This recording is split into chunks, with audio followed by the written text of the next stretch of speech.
the Basic Education Report 2023, may we call on Vice President and the concurrent Education Secretary, SARA Z. Duterte.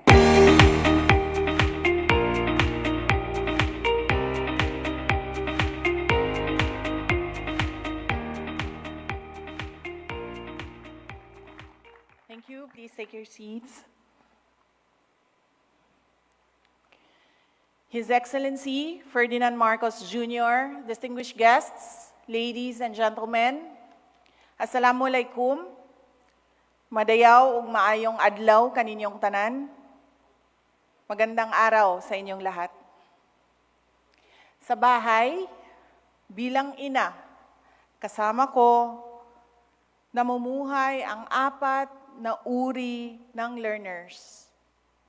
Isang kindergarten, isang grade 4, isang grade 3,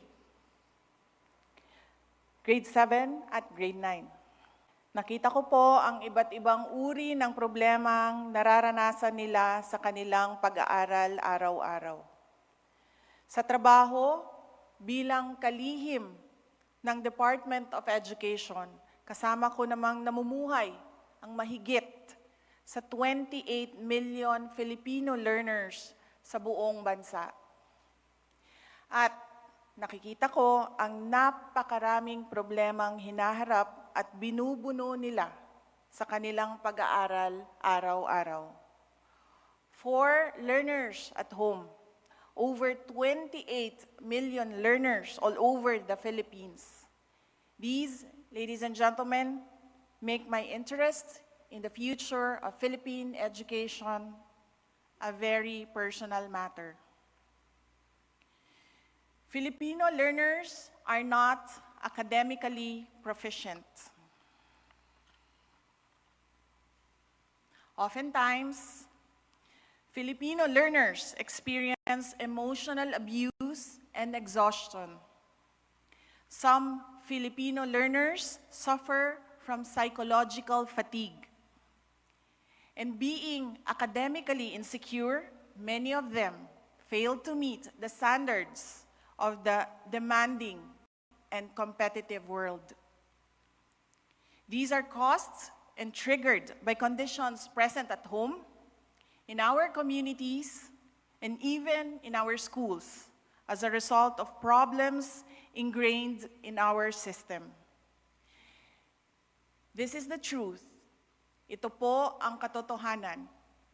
Mao kini ang kamatuuran sa dagway sa atong kaugmaon. But this is a future we can change. And that is why we are all here. Let us remember that even in the face of death, Dr. Jose Rizal was the perpetual obstinate patriot, as he was courageous and defiant before his firing squad executioners.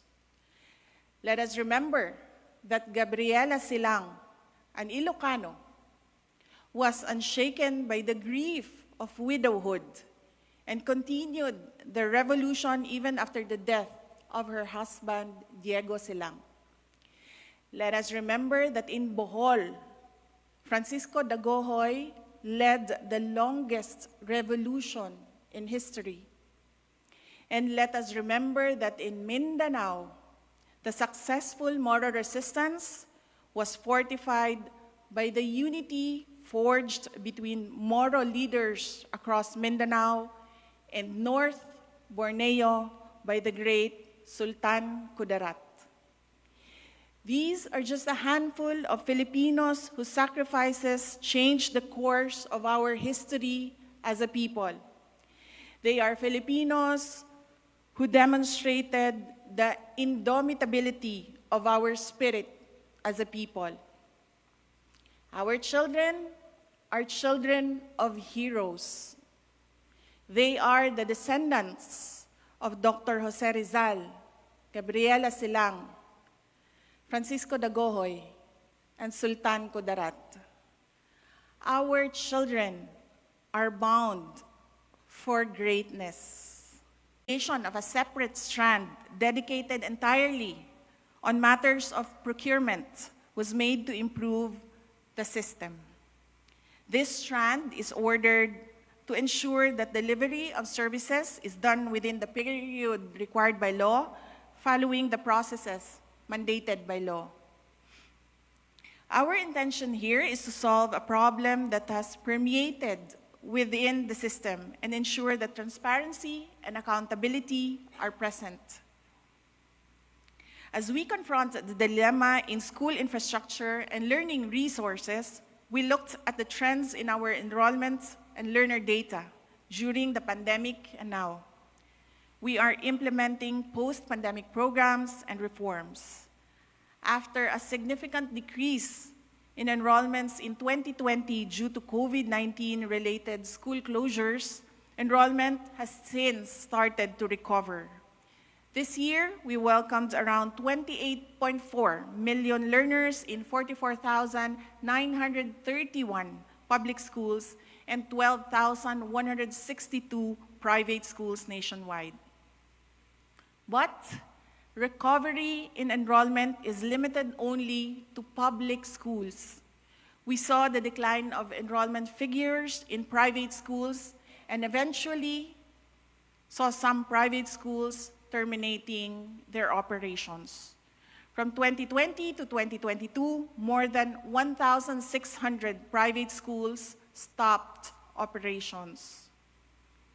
Currently, the Department of Education is responsible for almost 80% of schools nationwide, of which 79% are elementary schools. Evidently, there is a wide disparity between the number of elementary and secondary schools in the country. With such a disparity, inclusivity in education remains to be a concern. Despite gains in bridging gaps, learners from indigenous peoples' communities, geographically isolated and disadvantaged areas, Muslim youth, learners with disabilities, and out-of-school youth and adults still require the attention of the community. We need to improve their participation rate in basic education. The core of basic education is curriculum.